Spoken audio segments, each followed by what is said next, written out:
नमस्कार, अनादि टीवी देख रहे हैं आप। मैं हूं आपके साथ गुंजन लोधी। मध्य प्रदेश में कूनो गांधी सागर अभ्यारण्य में अब चीते देखे जा रहे हैं। हालांकि इनकी संख्या अभी 32 है, लेकिन आने वाले वर्षों में प्रोजेक्ट सफल होने पर संख्या बढ़ भी सकती है। ऐसा माना जाता है कि किसी जंगली जानवर की संख्या यदि पुनर्वास के दौरान नेचुरल ब्रीडिंग से अगर जहां पर 100 से ज्यादा हो जाए तो आगे उनकी संख्या प्राकृतिक रूप से बढ़ने लगती है। चीता प्रोजेक्ट अभी तक सफल रहा है। आगे इसी तरह बढ़ता रहा तो अगले 10 से 15 साल में भारत के जंगलों में भी चीते दिखने लगेंगे। इससे पर्यटन को तो बढ़ावा मिलेगा ही, जैव विविधता भी बनी रहेगी। विश्व चीता दिवस के मौके पर मध्य प्रदेश के चीता प्रोजेक्ट पर चर्चा करेंगे, लेकिन उससे पहले देखिए रिपोर्ट।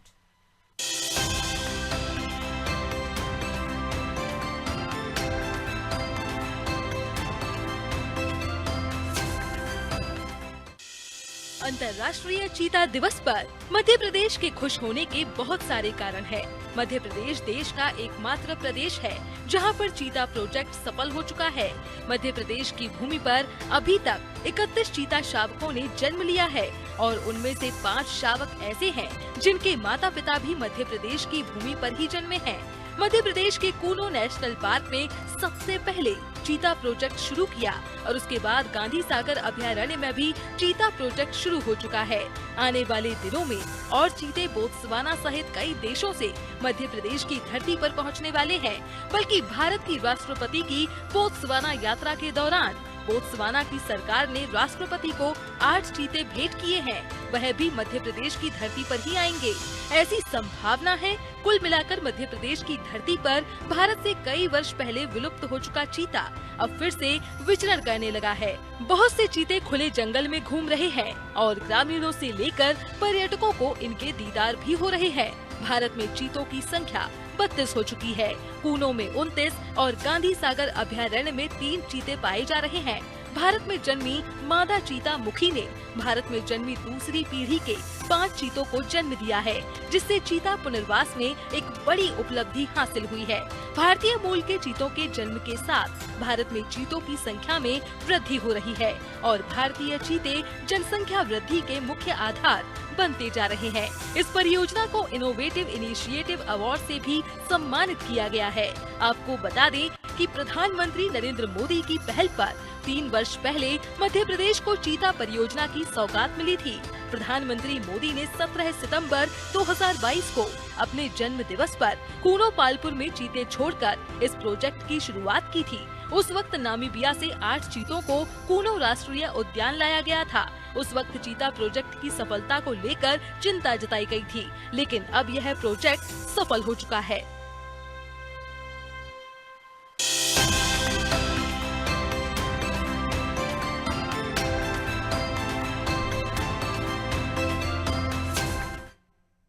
तो मध्य प्रदेश चीता स्टेट बन रहा है और इसी के चलते जहां कूनो गांधी सागर अभ्यारण्य में अब चीते देखे जा रहे हैं। हालांकि इनकी संख्या अभी 32 है, लेकिन आने वाले वर्षों में प्रोजेक्ट सफल होने पर संख्या भी बढ़ सकती है। इसके साथ ही ऐसा इसमें माना जा रहा है कि यदि जंगली जानवरों की संख्या पुनर्वास के दौरान नेचुरल ब्रीडिंग से 100 से ज्यादा हो जाए तो आगे उनकी संख्या प्राकृतिक रूप से बढ़ने लगती है।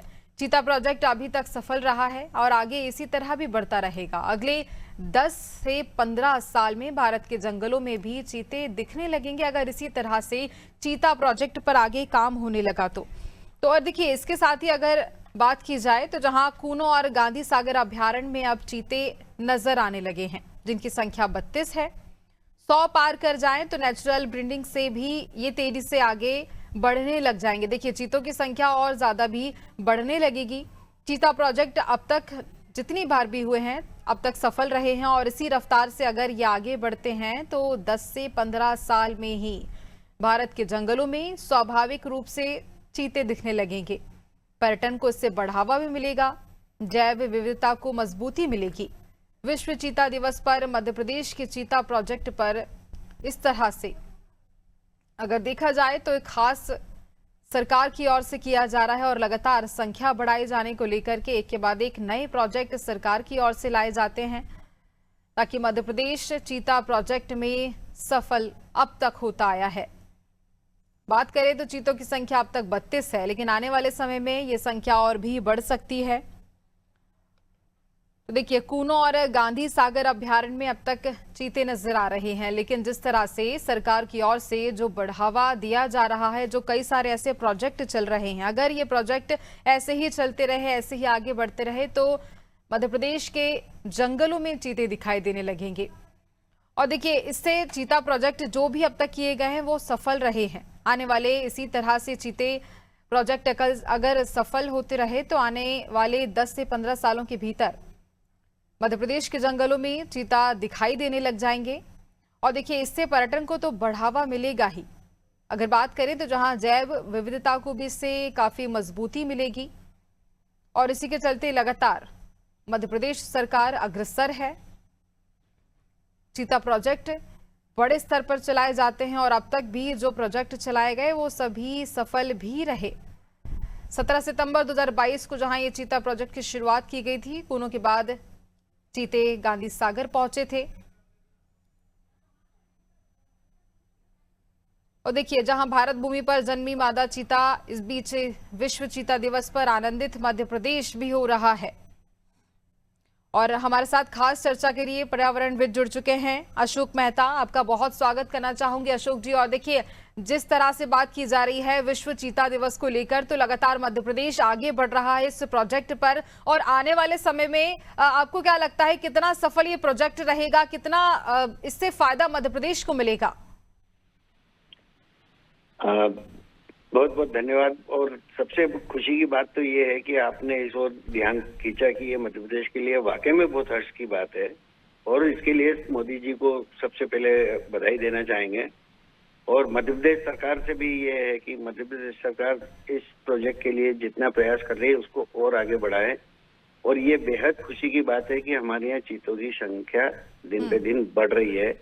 बस अब ये है हम इनके लिए जो टेरिटरी का डेवलपमेंट करना है, तो सरकार उस अनुसार टेरिटरी के अलग अलग डेवलपमेंट करते रहें और ये संख्या बढ़ती रहे। जैसे आपने बोला कि जब ये प्राकृतिक रूप से बहुत ज्यादा संख्या में होते हैं तो प्राकृतिक रूप से अपने आप बढ़ते रहते हैं। बस हमें सिर्फ टेरिटरी का ख्याल रखना है। और बहुत अच्छा आपने ये सब्जेक्ट उठाया और सरकार को और मोदी जी को बधाई इसके लिए। पर्यावरण को इससे कितना फायदा होगा अशोक जी? पर्यावरण बैलेंस बिना वाइल्ड लाइफ के और बिना फॉरेस्ट के पृथ्वी पे नेचर में कुछ भी बैलेंस नहीं हो सकता। और पृथ्वी पे जो चीते का रोल है इकोसिस्टम में, वो सबसे इम्पोर्टेंट है। तो पर्यावरण पे तो निश्चित रूप से बहुत अच्छा असर आएगा। संतुलन एक बन जाएगा, वाइल्ड लाइफ का भी संतुलन बन जाएगा और इकोसिस्टम का भी संतुलन बन जाएगा। ठीक है, अगर बात करें तो पर्यावरण को किसी तरह का कोई नुकसान तो नहीं? नहीं, इसमें नुकसान कुछ नहीं है। नुकसान कब हो सकता है कि जब इसमें इनके फॉरेस्ट में टेरिटरी में लोगों को रहने को अनुमति मिल जाएगा, आप रोड निकाल लो, ये आने जाने के रास्ते बना लो, तब ये सब नुकसान की बात है। ये नेचुरल वे में जो अभी चल रहा है इसको ऐसा ही रखना चाहिए। और किसी भी वन्य क्षेत्र में, अभयारण्य में कोई भी किसी प्रकार का विकास नहीं होना चाहिए, कोई बस्ती नहीं होना चाहिए, और यदि है तो उसको हटा देना चाहिए। देखिए, चीतों का संरक्षण किया जा रहा है मध्य प्रदेश में और लगातार एक के बाद एक प्रोजेक्ट ये देखने को मिल रहे हैं। अगर देखा जाए तो इसमें कितनी ऐसी चुनौतियां हैं जो सामने आती हैं इस संरक्षण को लेकर? संरक्षण में मुख्य चुनौती यही है, एक तो मैंने जैसे बताया कि टेरिटरी का है। दूसरी बात, वहाँ पर दूसरी वाइल्ड लाइफ भी डेवलप होना चाहिए ताकि इनका भी इनका भोजन मिल सके। और दूसरी वाइल्ड लाइफ के लिए आपको जो प्राकृतिक तौर पे जैसे कहीं आपको पानी का इंतजाम बराबर होना चाहिए, गर्मियों में यदि पानी नहीं है तो वो होना चाहिए। जितना फॉरेस्टेशन कराते हो आप, वो आप करते रहो। जितना फॉरेस्टेशन करते रहोगे, पानी, रेन वाटर भी बहुत आएगा। और जब फॉरेस्ट डेवलप है तो वाइल्ड लाइफ भी दूसरी डेवलप होगी, दूसरी वाइल्ड लाइफ डेवलप होगी तो इन लोगों को भी अपना घर मिलेगा। बिल्कुल, देखिए, हमारे साथ दो खास मेहमान और जुड़ रहे हैं। पर्यावरणविद अजय दुबे हमारे साथ जुड़ रहे हैं, साथ ही मैनेजर टूरिज्म बोर्ड एमपी तरुण मिश्रा जुड़ रहे हैं। आप दोनों का भी बहुत स्वागत करना चाहूंगी। और देखिए, सबसे पहले मैं बात करना चाहूंगी तरुण जी आपसे ही कि टूरिज्म बोर्ड जिस तरह से काम किया जा रहा है उसके लिए आगे चल के मध्य प्रदेश को काफी ज्यादा बढ़ावा मिलेगा पर्यटन की दृष्टि से, क्या देखते हैं आप? निश्चित तौर पर मध्य प्रदेश जो है वो वाइल्ड लाइफ को लेकर के अलग सेक्टर में तेजी से आगे बढ़ रहा है। साइमल्टेनियसली हम लोग नंबर 1 है इंडिया में।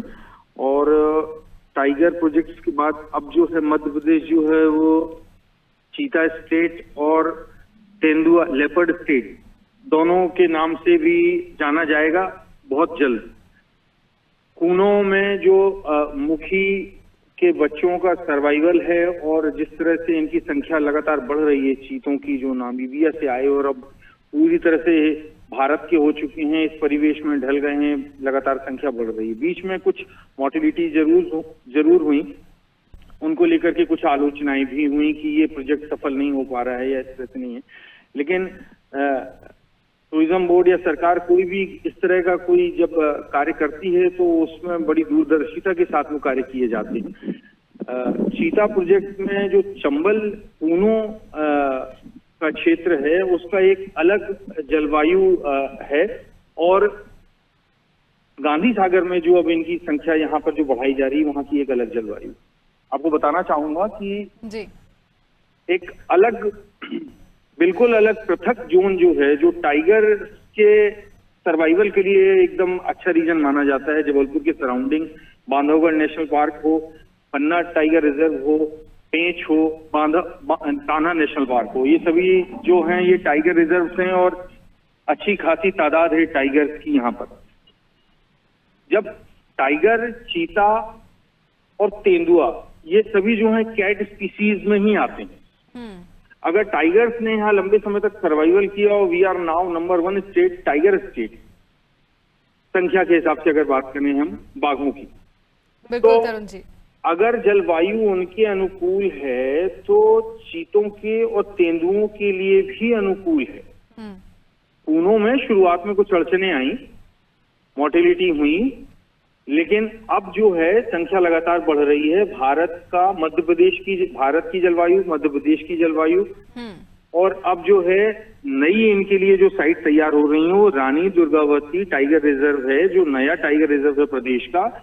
ये दमोह और जबलपुर की सीमा के बीच में है और इस टाइगर रिजर्व में इनकी संख्या स्वाभाविक रूप से पहले से भी देखी गई है। यहाँ पर पहले से भी कुछ चीते हैं मौजूद। ये पुराने जंगल हैं और ब्रिटिश काल में यहाँ पर हंटिंग्स वगैरह भी काफी की जाती थी। यहाँ पे जो सर्किट हाउस और रेस्ट हाउसेज हैं वो उसी पर्पज से बनाए गए थे। बाद में फिर मालगुजारी प्रथा के अंतर्गत भी यहाँ पर हंटिंग्स जारी रही।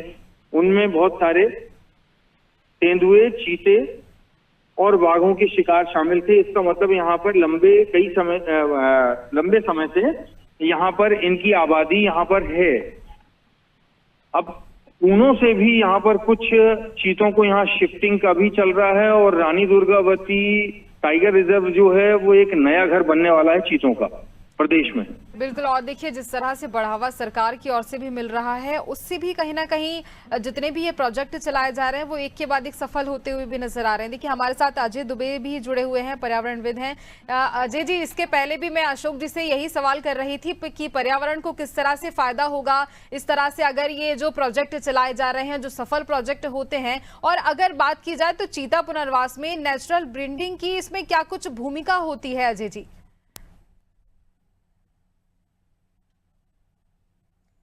अजय जी, आपको आवाज आ रही है? तो अजय जी से संपर्क अभी हो नहीं पा रहा है। अशोक जी, ये सवाल मैं आप ही से करती हूँ कि अगर बात की जाए तो यहाँ पर नेचुरल ब्रीडिंग की इसमें क्या कुछ खास विशेषता इसमें मानी जाती है, क्या भूमिका होती है? नहीं, नेचुरल ब्रीडिंग की भूमिका तो सबसे पहले जैसे मैंने बताया कि आपका जो फॉरेस्ट है, जो फॉरेस्ट के लिए जरूरत होती है, जैसे अपने यहाँ टेम्परेचर वेरिएशन होता है, कभी कभी 42-43 चला जाता है, पानी भी कभी बहुत आता है, फ्लड भी कभी हो जाता है। तो अपना जो फॉरेस्ट डेवलपमेंट पे जो प्रक्रिया अपनी रहना चाहिए, ध्यान रखने वाली बात यही है कि हमें वो माहौल बना के रखना है। जब ये हमारा फॉरेस्ट संतुलित रहेगा तो आपके पूरे वातावरण पे फर्क पड़ेगा, आपका रेनफॉल भी उतना बढ़ेगा। अच्छा, दूसरी बात, अभी जैसे अभी एमपी टूरिज्म से भी साथ में है और ये मैसेज फॉरेस्ट के लिए भी है, फॉरेस्ट वालों के लिए भी, कि पचमढ़ी एरिया में बहुत सारा एरिया ऐसा है कि जिसको आप भले छोटे एरिया से स्टार्ट करो, कुछ इनको चीतों को उधर भी अपन शिफ्ट करके डेवलप कर सकते हैं। तो आज जैसे एक जगह हो रहे हैं, ऐसे 3, 4, 5 जगह होंगे, फिर अन्य स्टेट में भी होने लगेंगे। ये सब चीज का एक सामूहिक प्रयास होगा, central government plus state government, इसमें फॉरेस्ट डिपार्टमेंट और सबका इनका संतुलन होगा। ये बहुत अच्छा डेवलपमेंट होगा। और आप जो पर्यावरण के आप बोल रहे हैं ना, वो पर्यावरण पे तो इसलिए मैंने बताया, बार बार मैं ये कह रहा हूँ कि पर्यावरण, अपना जो पर्यावरण आधारित है, अभी अपने आसपास जंगल और उनके ऊपर आधारित है। जो भी अपने यहाँ हवा आती है, गर्म हवा आती है, ये आती है, जो भी अपने को वातावरण मिलता है, उसको संतुलित कोई भी करता है तो आपका फॉरेस्ट करता है। देखिए, आप किसी फॉरेस्ट एरिया से, आप किसी खेत से आप बाहर जब निकलेंगे, वो सिटी के बीच में जाएंगे तो आपको सांस लेने में भी तकलीफ महसूस होगी। वो जब तक ये सब चीज नहीं होती ना, ये कि ये एक बड़े इकोसिस्टम में काम करती है। तो आपका फॉरेस्टेशन वाला जो है वो आपका जगह जगह होना चाहिए, इसको खूब स्प्रेड करना चाहिए और इनको थोड़ा सा डिस्ट्रीब्यूट भी कर सकते हैं अपन। एक ही जगह पे यदि आपके बहुत सारे चीते हो गए तो उनकी टेरिटरी छोटी हो जाएगी, तो वो आपस में भी लड़ सकते हैं। ये थोड़ा सा ख्याल रखने की बात है। बिल्कुल। तरुण जी, एक सवाल मेरा आपसे ये कि देखिए, जिस तरह से चीते बढ़ाए जा रहे हैं मध्य प्रदेश में लगातार, अगर बात की जाए तो पर्यटन भी इससे बढ़ेगा, पर्यटक ज्यादा से ज्यादा आएंगे, और इसको लेकर क्या कुछ नई तरह से और योजनाएं चलाई जाएंगी ताकि पर्यटकों की संख्या और बढ़े? जी, इसमें अभी कुछ ही दिन पहले गांधी सागर रिट्रीट एक कार्यक्रम हुआ था, वह गांधी सागर में चीतों के शिफ्टिंग के बाद ही हुआ है। तो इस तरह के प्रोजेक्ट्स जो है मध्य प्रदेश टूरिज्म बोर्ड जो है एमडी श्री शेखर शुक्ला जी के निर्देश पर लगातार जो है कवायदें कर रहा है कि कैसे हम जो है फुटफॉल जो है रेस करें, वाइल्ड लाइफ सेंचुरी के थ्रू, आर्कियोलॉजी के थ्रू, रिलीजियस टूरिज्म और एडवेंचरस टूरिज्म, बहुत सारे सेक्टर्स में, सभी क्षेत्रों में ऐसा काम चल रहा है। और 360 डिग्री में इस तरह से कार्य होने के कारण ही आज उसका नतीजा है कि मध्य प्रदेश जो है वो देश में नंबर 1 जो है।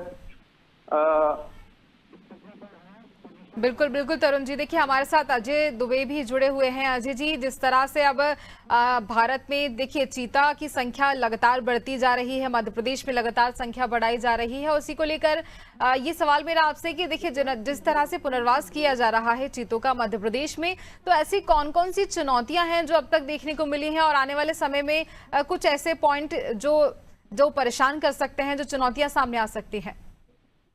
गुंजन, चीता दिवस पर मैं निश्चित तौर पर सब लोग को शुभकामनाएं दूंगा और आपको धन्यवाद कि आप लोगों ने इस पे प्रोग्राम रखा। देखिए, चीता प्रोजेक्ट में जो मुख्य उद्देश्य था वो चीतों को पुनर्स्थापना, री इंट्रोडक्शन। 1947 में चीते थे, उसके बाद शिकार से खत्म हो गए, चीते लाए गए, कई चीतों की विभिन्न कारणों से मौत भी हुई। लेकिन जो चिंतनीय विषय, जो चुनौती है, वो ये है कि चीता प्रोजेक्ट में यदि आप देश में देखें तो जो वनतारा रेस्क्यू सेंटर है रिलायंस का, उसमें 172 चीते हैं, हमारे यहाँ 32 चीते हैं। उनके चीते कैप्टिव हैं, हमारे भी 90% चीते कैप्टिव हैं, कैद में हैं। तो जो चीता प्रोजेक्ट लाया गया था वो फ्री रेंज के लिए था, वाइल्ड के लिए था।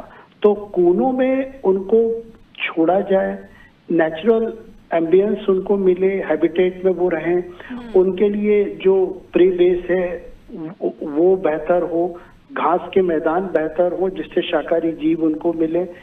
दूसरा, आप बड़ा आश्चर्य होगा कि जो गांधी सागर का जिक्र हो रहा है, गांधी सागर में 2 चीते भेजे गए, दोनों मेल हैं, जबकि वाइल्ड लाइफ का जो एक प्रोटोकॉल होता है कि मेल फीमेल उनकी फैमिली को एक्सपेंशन होना चाहिए, लेकिन दोनों मेल भेजे गए। और अभी जो रिपोर्ट आई है कि दोनों की एज अधिक हो गई है, इसलिए वो फैमिली एक्सपेंशन नहीं कर सकते हैं। ये एक चिंतनीय विषय है। इसके अलावा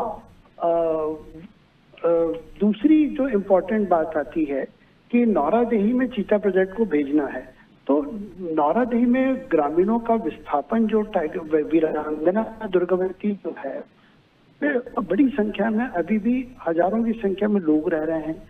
क्या वहाँ चीता प्रोजेक्ट के लिए विस्थापन हो गया लोगों का? तो यदि विस्थापन होगा तो निश्चित तौर पर घास के मैदान बनेंगे, शाकर जीव सुरक्षित रहेंगे और तब ये चीज वहाँ पे मूवमेंट कर सकेंगे। तो इन समस्त विषय पर यदि हम देखें तो इस प्रोजेक्ट को अभी कई ऊंचाई और छूनी है। सुरक्षा और जो बेहतर वन प्रबंधन हो, बेहतर वहाँ प्रीबेस डेवलप हो, पानी के संसाधन डेवलप हो, तब जाके हमारा ये चीता प्रोजेक्ट सफल होगा। पर्यटन तो दूसरे नंबर पे आता है क्योंकि वनों का संरक्षण भारतीय कानूनों में सर्वोच्च प्राथमिकता है। पर्यटन के माध्यम से राजस्व कमाना मतलब दूसरे नंबर पे आता है। जी बिल्कुल, देखिए संरक्षण की यहाँ बात की जा रही, तो अगर चीता संरक्षण की बात करें तो क्या कुछ ऐसी चुनौतियां इस बीच देखने को मिलेंगी? क्या कुछ इससे नुकसान होगा पर्यावरण को और कितना फायदा होगा पर्यावरण को इस चीता प्रोजेक्ट से? देखिए, चीता प्रोजेक्ट से वनों को फायदा होगा, पर्यावरण को फायदा होगा, वनों की सुरक्षा सुनिश्चित होगी, अवैध कटाई नहीं होगी, अवैध खनन नहीं होगा, अतिक्रमण नहीं होगा। तो चीता प्रोजेक्ट निश्चित तौर पर स्वागत योग्य कदम है, अच्छा कदम है, लेकिन इसके लिए वन्य प्राणी प्रबंधन के अनुभवी अधिकारी हो, आसपास के जो कूनो क्षेत्र है, गांधी सागर है, उसके स्थानीय जो मूल निवासी जिनका विस्थापन हुआ, जिनके गांव से उनको बाहर हटाया गया, उनको रोजगार मिलना चाहिए, उनकी सम्मानजनक भागीदारी होनी चाहिए। कूनो नेशनल पार्क में 29 गांव खाली कराए गए सहारिया आदिवासियों के, तो उनको पर्यटन से पहला हक राजस्व का, आय का उनका है। ये निश्चित तौर पर स्थानीय लोगों का विश्वास जीतना, स्वावलंबन, स्वरोजगार, यदि इन चीजों पे जाएंगे तो पर्यावरण भी बेहतर होगा और चीतों की सुरक्षा भी बेहतर होगी।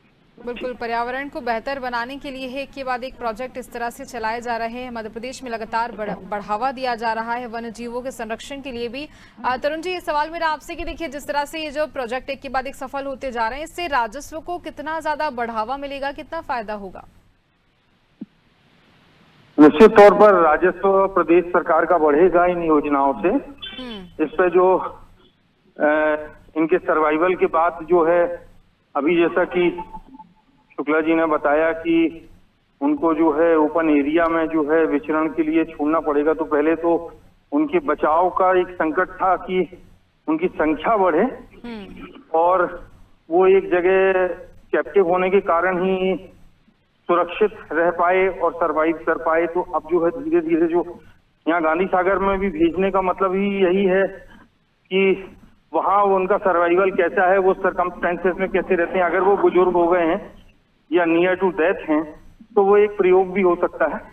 और दूसरा, पर्यटकों की संख्या तभी बढ़ेगी जब यहाँ पर इनका मूवमेंट शुरू हो जाएगा। टाइगर रिजर्व की तरह ये एरिया जो है वो आइडेंटिफाई हो जाएंगे, तो निश्चित तौर पर राजस्व तो जब भी शुरू होगा वो एक ऊंची उछाल मारने वाला ग्राफ बनेगा।